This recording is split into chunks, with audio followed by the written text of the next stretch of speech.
I like my truth uncensored.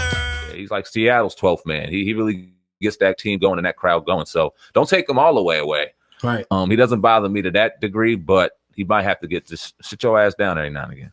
Chill out. Fact. Enjoy the game. Definitely, man. But you tuned into the Uncensored Truth podcast with your brother, Old God, and SamAnt. We going in tonight. We want to give a shout out to all the listeners listening on whatever podcast platform you're listening on right now. Peace to you. And if you get a chance, go ahead and give us the rating of however you feel about the podcast, whether it be a 5-star or 1-star. Just be honest. All right, I want to jump on to the first story of today because late yesterday, the Associated Press reported that federal prosecutors in Miami, successfully appealed a judge's decision to release Kodak Black on bond after his most recent weapons arrest. Now, pretty much the judge said that the 21-year-old Kodak Black was a danger to the community based on his lengthy criminal record. Now, we know that, I would say within the last 2 or 3 months, that we reported on at least 2, maybe even 3 incidents that Kodak Black was involved in where he's either been arrested, found with something allegedly. So this decision doesn't surprise me. Yeah. Because when we talked about it last week, they said that he would have to at least stay until the 29th. That day came and went. We're here. He's going to have to pretty much now stay in jail until the late summer, August, to his trial. I think it's for the sexual assault case. So not looking good for this young man. And I sent you a text message the other day. I'm like, yo, man, I rock with Kodak. Mm-hmm. I'm listening to his music now and kind of just really feeling him and trying to get his message. This right here is doesn't surprise me, but definitely another blow to Kodak Black. I'm going to ask you a question real quick before I go ahead and say what I need to say about Kodak. What got you on that? Because it seemed like before you even texted me that last couple of times, you was like, yo, it's a couple songs that I fuck with. You were talking about 21 Savage at first. And I was talking about how like a couple of these younger cats are starting to slowly graduate into a lane that you can respect as an older cat now that we sat there and we got the introduction and we turned it off at first because we wasn't fucking with the quote unquote mumble rap or that style. And then as they started kind of evolving and we evolved as a listener, we were like, okay, there's some shit that we could fuck with. So my question is, what made you kind of get on Kodak and start listening? Title, really, but I was just looking at Title and they have like a hip hop like the hottest suggested songs, and I'm just going down. Then you can like go to like songs. So I seen a Kodak joint and I clicked on it.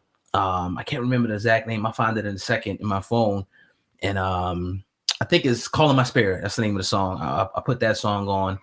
And I'm just listening to the words and the beat, and his beats is always good, but I'm listening to his lyrical content. I'm like, okay, he does sound like Wayne a little bit, but he still has his own unique sound and style. And if he keeps continuing to work on his craft, he could get better and better.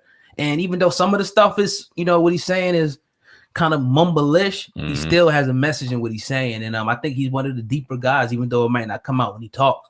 One of the more, I don't want to use the wrong word. I'll just say deeper.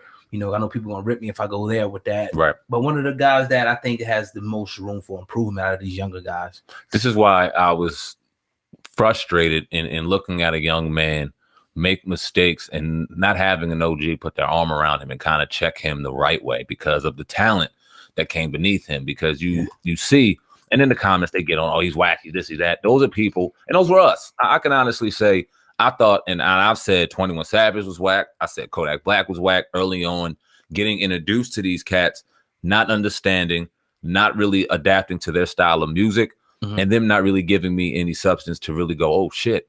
Right. But as they evolved and as we evolved in times, and I got the chance to do this with you and listen to podcasts and have the opportunity to have to listen to different various styles of music because of the field that we put ourselves into, you get the gain of appreciation of watching that evolution right in front of you. And Kodak Black, 21 Savage, two men in particular, who've kind of taken that leap.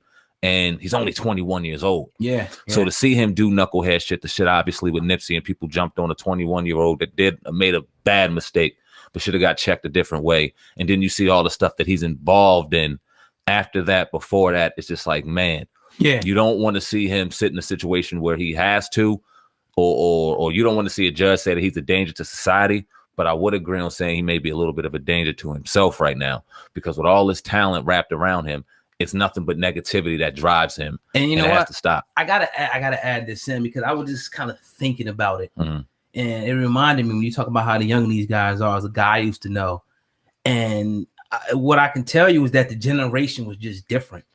Those guys they just came up different than us, and they almost got that fuck it attitude to a point where you ain't even going to get nobody who's going to be able to really pretty much come in and get to some of these guys. They're going to, especially when they got money and they got power and they got a bunch of yes men against them. Who the hell is going to come in? You know what I mean? Until they ready for these people to come in. But I knew guys like this, and I just seen that the way that they move, and they kept getting in trouble and just kept doing stupid. It's almost like they had to go through this, you know what I mean, to get to a certain point. But the bad part about it is that now you got to spend 5, 10, 15, who knows, years behind bars, as opposed to being out here making your millions and doing what you do. So you can't do the stupid stuff. You got to find a way to cut it out. That can't be an excuse, but I do understand the mindset of these cats. Yeah, no, and I'm not putting it as an excuse because Kodak is looking at a situation. It doesn't look like the judge or a jury is going to give him any kind of slack or room or anything. This young brother looks like he's about to sit his ass down for a while. But the silver lining in it, and we spoke about this on an earlier podcast about Kodak, this isn't the end. He has a story to tell, and how he was evolving with his music, I believe it'll only get better. He'll still have an audience and people will still listen. And at 31, 32, you're still in a very early stage of your life where retribution is still there. You can still sustain a real great living, have a relationship with your children, and move forward. And maybe this is what he needs. Like, we don't wish jail on anybody, but when you look at the things that he did, it's almost like, damn, we don't wish it on you, but it is going to be what the fuck it is. We can't sit there and throw up pickets and say free Kodak when you put yourself in this situation at the border, when you put yourself in this situation, when you did this, when you did that. It's kind of like, now you got to stand up as a man and take accountability. Yep. And then, you know what I mean, get back from it. So is it free Kodak? Is it free Kodak? As a brother and as a man, I want to say free Kodak. Definitely. You know what I mean? But then also as a man and as a brother and somebody that cares and wants to see him succeed, I want to see him learn from his mistakes. Because remember, he has to go to trial for that. You know, I ain't gonna say the word, obviously. We said sexual assault. There's so many situations, though. That's one. Right. That's one. Yeah. That's fucking one. Right. And I hope he didn't do that. Exactly. I hope that situation is he finds himself where he can show his innocence, if he in fact is innocent, because that's alleged, and he can move forward from that. But that's one of Kodak's worries. I'm not going to say it's the least because it's pretty high up there, but it's one of his worries. He has the gun charge, he has the fucking border shit, he has this shit, he has that. Yeah, dude's gonna sit down for something. Yeah, you're going to learn. It's sad, man, but yeah, you know, that is what it is, man. But you tune into the Uncensored Truth podcast with your brother Oh God and SamAnt over there.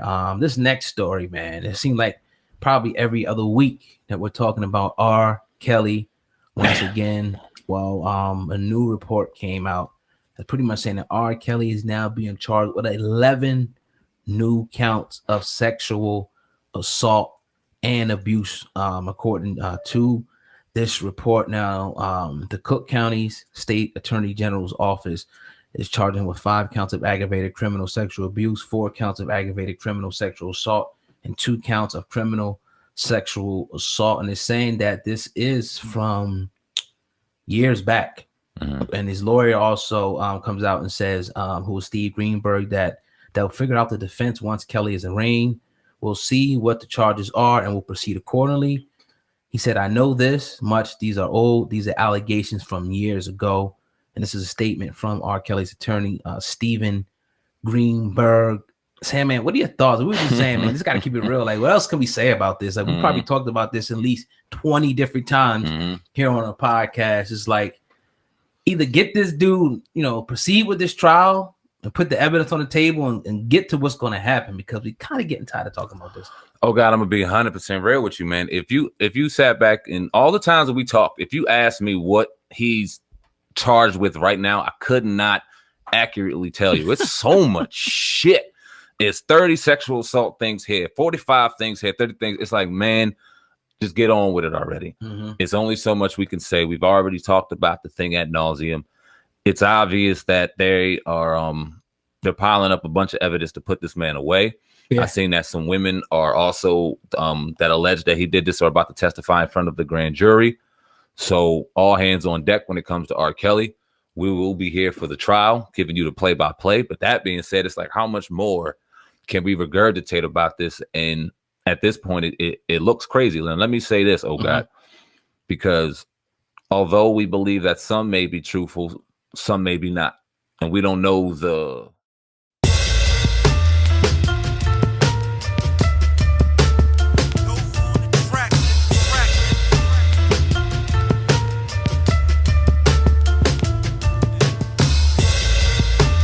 My truth uncensored, my whole network viral. 12 and a half get you a quarterback. I got them shits flying like spirals. I like my truth uncensored, my whole network viral. 12 and a half get you a quarterback. I got them shits flying like spirals. You're now tuned into the greatest. Motherfucker, you ain't never lie. If them people watching us like YouTube, then tell them motherfuckers like and subscribe. If the blunt stale, I still click a bell.